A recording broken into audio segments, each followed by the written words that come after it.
ఊరకరారు మహానుభావులు అంటారు పెద్దలు. ఊరకరారు మహానుభావులు అంటే ఏ పని లేకుండా వాళ్ళ దర్శన భాగ్యం అంత తొందరగా కలగదు.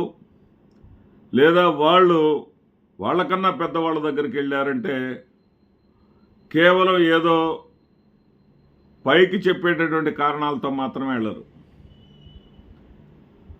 ఆంధ్రప్రదేశ్ ముఖ్యమంత్రి శ్రీ నారా చంద్రబాబు నాయుడు గారు తన 75వ జన్మదినోత్సవం తెలుగు వాళ్ళందరినీ వదిలిపెట్టి ఇతర దేశాల్లోకి వెళ్ళి చక్కగా ఆయన బర్త్డే సెలబ్రేషన్స్ చేసుకున్నారు. సంతోషం. వారికి కూడా మన ఛానల్ తరపున 75వ జన్మదిన శుభాకాంక్షలు. వారి ఆయురారోగ్యాలతో సుపరిపాలన కొనసాగించాలని, సుపరిపాలన చేయాలని. ఎందుకంటే ఇప్పటికేమో ఆయన సుపరిపాలన చేసిన దాఖలాలు కనపట్టలా. ఎందుకంటే చూస్తూ ఉన్నాం, స్వపక్షంలో ఉన్న వాళ్ళకి రక్షణ లేదు, విపక్షంలో ఉన్న వాళ్ళకి రక్షణ లేదు, ఆడపిల్లలకి రక్షణ లేదు. నిన్ననే ఒంగోలులో ఏదో మద్యం సిండికేట్లో గొడవల కారణంగా సొంత పార్టీ వ్యక్తినే ఎక్స్ఎంపీపీ వీరయ్య చౌదరి, నాగులపాడు మండలానికి చెందినటువంటి వ్యక్తి, ఆ గ్రామానికి చెందినటువంటి వ్యక్తి, పాపం అతన్ని దారుణంగా చంపేశారు. అంటే శాంతి భద్రతలు క్షీణించినాయి. ఇన్ని జరుగుతున్నా కానీ అంతా సవ్యంగా సాగిపోతున్నట్టు పాలకులకు కనిపిస్తుంది. అలా కనిపించే గత పాలకులకి అర్థం కాక అంతా మంచిగానే ఉన్నట్టుగా అనుకుంటే ఒక్కసారిగా ప్రజల్లో ఏ విధంగా ఉందో ఎన్నికలు పెట్టినాక అర్థమైంది. ఇది రేపు కూడా అంతే అర్థమైంది, అది వేరే సంగతి. అయితే ఆయన అక్కడ నుంచి సరాసరి నేరుగా అమరావతి రావాలా, విదేశాల నుంచి అమరావతి రావాలా. అమరావతి రాకుండా ఢిల్లీ వెళ్ళారు. ఢిల్లీ వెళ్ళి ఒక అమిత్ షా గారిని కలిస్తేనే సరిపోదు. అమిత్ షా గారిని కలిసి వచ్చేస్తే ఏదో అమిత్ షా గారితో రాచకార్యాల మీద వెళ్ళారు, ప్రజల పనుల మీద వెళ్ళలేదు అనుకుంటారు అనేటటువంటి ఆలోచనతోటి విడిగా కొంతమంది మంత్రులను కూడా కలుస్తూ ఉన్నారు. కానీ ఈయన వెళ్ళినటువంటి పని ఏంటంటే ఆంధ్రప్రదేశ్ రాష్ట్రంలో వరుస అరెస్టులు చూస్తున్నాం.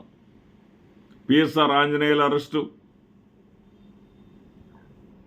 పోలీసు ఉన్నతాధికారి, అదేవిధంగా రాజ్ కసిరెడ్డి అరెస్టు, విజయసాయిరెడ్డి మరి ఏ ఛత్రం ఆయనకు అడ్డుపడిందో తెలియదు కానీ ఆయనకేమో సాక్షిగా మారిపోయి వాళ్ళు సిట్ అధికారులు అడిగిన వాటికి సమాధానం చెప్తారు, బయటకు వచ్చి ప్రెస్ మీట్లు పెడతారు. ఆయనకే ఒక సువర్ణ అవకాశం ఇప్పించాడు. మరి చంద్రబాబు నాయుడు గారు ఇప్పించారో మోడీ గారు ఇచ్చారో అది మనం ఆలోచించుకోవాల్సినటువంటి అంశం. నాకు తెలిసినంత వరకు మొన్న ఎన్నికలకు ముందు క్యాండిడేట్స్కి, రాష్ట్రంలో ఉన్నటువంటి 175 మంది క్యాండిడేట్స్కి మద్యం డిస్ట్రిబ్యూషన్ ఆయన కనుసన్నల్లోనే జరిగింది, ఆయన చేతుల మీదుగానే జరిగింది. జగన్మోహన్ రెడ్డి గారు ఇచ్చినటువంటి డబ్బులు మద్యానికి తగ్గించుకొని మాత్రమే మిగతా పేమెంట్ వాళ్ళకి నేరుగా అభ్యర్థులకు ఇవ్వటం జరిగింది.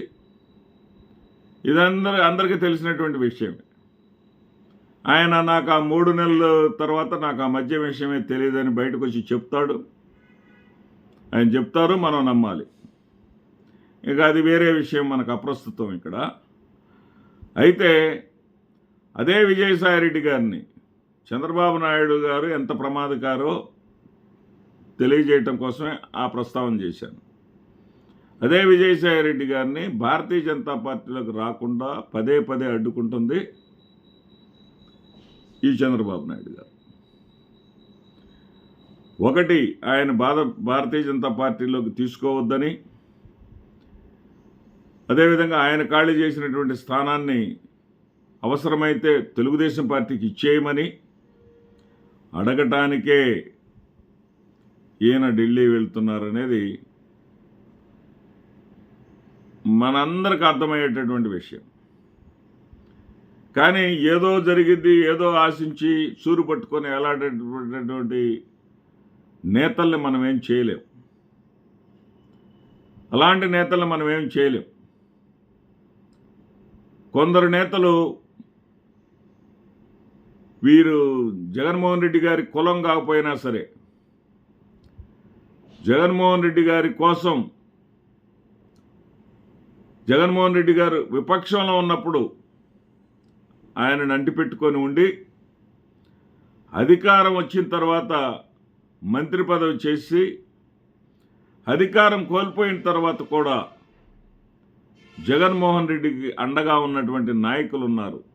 జగన్మోహన్ రెడ్డి కులం కానివాడు. వాళ్ళని చూసి వీళ్ళు ఇలాంటి మేధావులు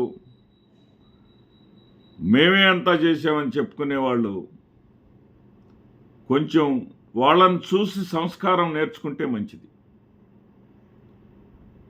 వాళ్ళు ఒకటే అన్నారు, వాళ్ళకు కూడా వచ్చినాయి ఆఫర్స్.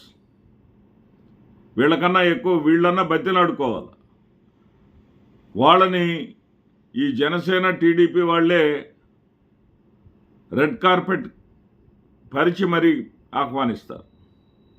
వాళ్ళకి ఆహ్వానాలు అందితే వాళ్ళు సున్నితంగా ఏమన్నారో తెలుసా? నాకు 66 ఏళ్ల వయసు వచ్చింది, ఇప్పుడు రాజకీయ ప్రయోజనాల కోసం తప్పదారులు తొక్కాల్సినటువంటి అవసరం లేదు, విలువలు కోల్పోవాల్సినటువంటి అవసరం లేదు. మొట్టమొదటి నుంచి కాంగ్రెస్ వాదిగా, ఆ తర్వాత కూడా కాంగ్రెస్ వారంతా ఉన్నటువంటి వైఎస్ఆర్సీపీ వ్యక్తిగా నా రాజకీయం కొనసాగుతూ ఉంది, నా రాజకీయ జీవితం కొనసాగుతూ ఉంది. నేను ఆ విలువలకే కట్టుబడి ఉంటాను అని చెప్పి ఉన్న వాళ్ళకి హ్యాట్సాప్ చెప్పాలి. వాళ్ళని చూసి ఈ యొక్క మేమే సర్వం అనుకునే వాళ్ళన్నా కొంచెమన్నా బుద్ధి తెచ్చుకుంటారని ఆశిద్దాం. ఇకపోతే చంద్రబాబు నాయుడు గారు ఊరకే ఢిల్లీ వెళ్ళటలేదు. చంద్రబాబు నాయుడు గారు ఢిల్లీ వెళ్ళేది సదరు విజయసాయిరెడ్డి గారికి అవసరమైతే అరెస్ట్ చేస్తాం ఆయన్ని. ఎందుకంటే ఆయన్ని అరెస్ట్ చేయకుండా ఇదంతా, ఎందుకంటే నిన్న మొన్నటి దాకా పురంధేశ్వరి గారు, సాక్షాత్తు చంద్రబాబు నాయుడు గారు వీళ్ళందరూ కూడా ఆయన వ్యక్తిగతంగా టార్గెట్ చేసినటువంటి వాళ్ళే. ఏది లిక్కర్ విషయంలో, లిక్కర్ స్కామ్కి పితామహుడు విజయసాయిరెడ్డి గారిని విమర్శలు చేసినటువంటి వాళ్ళే. మరి వీళ్ళందరికీ కూడా ఆ విమర్శలకి విలువ లేకుండా పోతుంది అని అనుకున్నారో ఏమో. ఈ ఢిల్లీ పర్యటన పరమార్థం అనేది 4 రోజులు పోతే కానీ అర్థం కాదు. నమస్తే.